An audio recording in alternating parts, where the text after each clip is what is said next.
ప్రజల అంచనాలకు అనుగుణంగా ప్రతి ఒక్కరూ కృషి చేయాల్సిందేనని తన సహచర మంత్రులకు స్పష్టం చేశారు ఏపీ సీఎం చంద్రబాబు. రాష్ట్రానికి కొత్త పరిశ్రమలు వచ్చేలా పారిశ్రామిక వర్గాల్లో నమ్మకాన్ని పెంచాలని స్పష్టం చేశారు.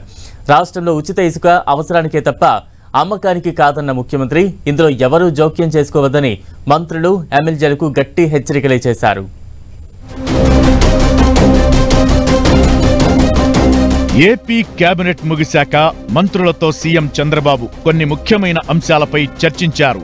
రాష్ట్రంతో పాటు ప్రజా ప్రయోజనాల కోసమే తన ఢిల్లీ టూర్ అని సీఎం స్పష్టం చేశారు.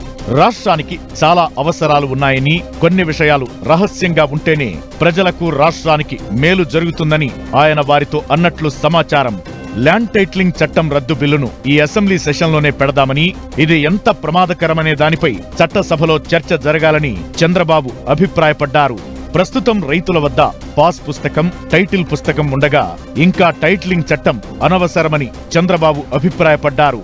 ఇక ఈ నెల 22 నుంచి 5 రోజుల పాటు అసెంబ్లీ సమావేశాల నిర్వహణపై సమావేశంలో చర్చ జరిగింది. తొలి రోజు సమావేశాలు గవర్నర్ ప్రసంగంతో ప్రారంభం కానున్నాయి. శ్వేతపత్రాలపై అసెంబ్లీలో చర్చిద్దామని నిర్ణయించారు. అవినీతి అక్రమాలకు తావు లేకుండా ఉచిత ఇసుక విధానం అమలు చేద్దామని ముఖ్యమంత్రి స్పష్టం చేశారు. ఉచిత ఇసుక విధానం తాత్కాలికం కాదని, శాశ్వతంగా అమలు చేస్తామని తేల్చి చెప్పారు. అక్టోబర్ తరువాత రాష్ట్రంలో ఇసుక రీచులన్నీ అందుబాటులోకి వస్తాయన్న ఆయన బోట్ సొసైటీలకు కూడా అనుమతి ఇస్తున్నట్లు వెల్లడించారు.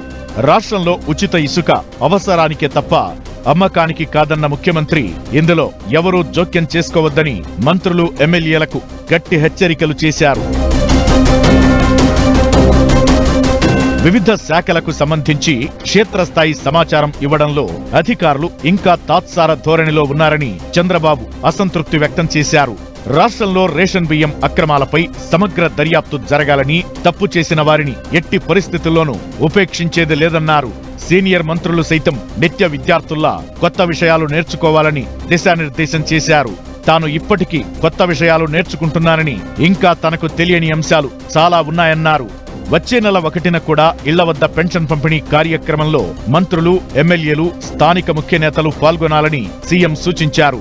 ఆగస్టులో మంచి రోజు చూసుకుని అన్నా క్యాంటీన్లు ఎన్ని అందుబాటులోకి వస్తే అన్నింటినీ తొలి దశ కింద ప్రారంభించాలని సూచించారు. రాష్ట్రానికి ఆర్థిక సమస్యలు ఎన్నో ఉన్నప్పటికీ ఇన్నోవేటివ్ గా ఆలోచించి ముందుకెళదామని సీఎం అన్నారు. తమ ప్రభుత్వం ఏర్పడ్డాక ధాన్యం సేకరణకు 1000 కోట్ల రూపాయల రుణం తెచ్చి పాత బకాయిలు తీర్చిన ఈ విషయాన్ని ప్రజల్లోకి సరిగ్గా తీసుకెళ్లలేకపోయామని సీఎం అసంతృప్తి వ్యక్తం చేశారు. పంటల బీమాపై వెంటనే ఏం చేయగలం, లాంగ్ టర్మ్ లో ఏం చేయగలమో నివేదిక రూపొందించాలని మంత్రులకు సూచించారు.